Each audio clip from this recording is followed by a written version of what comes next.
Alibaba.com का founder Jack Ma कहता है कि आप दूसरों की सक्सेस स्टोरीज की निस्बत उनकी गलतियों से ज़्यादा सीख सकते हैं, और यकीनन ये बात दुरुस्त है।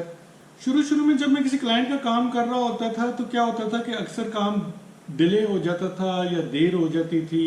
ऐसी सूरत हाल होती थी तो मैंने अगर प्रॉमिस किया है क्लाइंट को कि मैं एक हफ्ते में ये काम कर दूंगा, तो कई दफ़ा 15 दिन लग जाते थे, महीना लग जाता था। इसी तरह एक कस्टमर का मैं काम कर रहा था और उसने मुझे कहा कि यार ये मुझे परसों दे देना ये काम करके, और मैंने कहा ठीक है मैं परसों आपको डिलीवर कर दूंगा। परसों आ गया, परसों मैं डिलीवर नहीं कर सका। दो तीन दिन के बाद फिर उसका फ़ोन आया कि जी भाई तुमने काम डिलीवर करना था। मैंने कहा मैं नहीं कर सका, मैं आपको 2 दिन बाद दोबारा मैंने एक और प्रॉमिस कर लिया, वो प्रॉमिस भी मैं पूरा नहीं कर सका। उसके बाद मैं कोई 15 दिन मैंने उस कस्टमर के साथ कोई कम्युनिकेट नहीं किया, और 15-20 दिन के बाद मैं फिर उस कस्टमर के पास गया जब मैंने वो काम कर लिया था।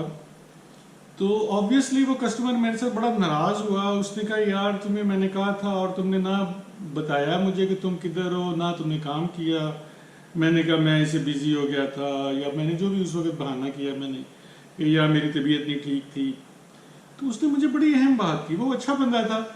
उसने मुझे कहा कि यार तुम बेशक काम डिले हो जाए कोई मसला नहीं है, लेकिन मुझे अपडेट ज़रूर करते रहा करो। उसने फिर एग्जांपल दी, उसने कहा मेरा जनरेटर ख़राब हुआ है 10 दिन से, और बड़ा जनरेटर था, फैक्ट्री का जनरेटर था। तो उसने कहा वो जनरेटर ख़राब हुआ है, जनरेटर ख़राब हुआ है, मैंने जिस बंदे को दिया हुआ है उसको टाइम लग रहा है, लेकिन वो रोज़ मुझे फ़ोन करके अपडेट करता है कि अब ये मसला था, ये मैंने ठीक कर दिया, ये रह गया, ये मैं ऐसे कर रहा हूँ। तो वो 10 दिन से मेरे साथ इन टच है, और इसकी वजह से मैं भी रिलैक्स हूँ, मैं भी सेटिस्फाइड हूँ। और अगर वो मेरे साथ इन टच ना होता तो शायद मैंने भी पैनिक में आ जाना था। उस बंदे ने बड़े अच्छे तरीके से मुझे ये बात एक्सप्लेन की, ये बात मेरे जहन में बैठ गई, और फिर जब भी मुमकिन हुआ मैंने इस पर अमल करने की कोशिश की।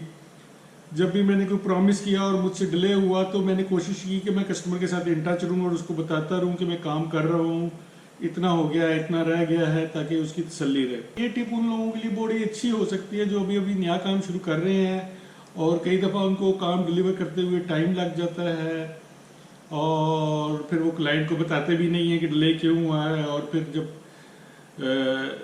बताते हैं तो काफ़ी देर हो चुकी होती है। तो इसका नुकसान ये भी हो सकता है कि आपका क्लाइंट जो है आपसे भाग जाए, आपसे काम ना करवाए, या मज़ीद काम ना करवाए। तो बेहतर ये होता है कि आप जो है कस्टमर के साथ इन टच रहा करें। डिले भी हो रहा है तो बताते रहें उसको, और अगर आपने इन टच नहीं रहे और बाद में आके कोई बहाना किया तो वो उसको वाकई बहाना समझा जाएगा, वो हकीकत भी होगी तो उसको बहाना समझा जाएगा। आप ये नहीं कह सकते मुझे भूल गया था, या मेरा और काम था, या मैं बीमार हो गया था, जब आप उस कस्टमर के साथ इन टच नहीं रहे।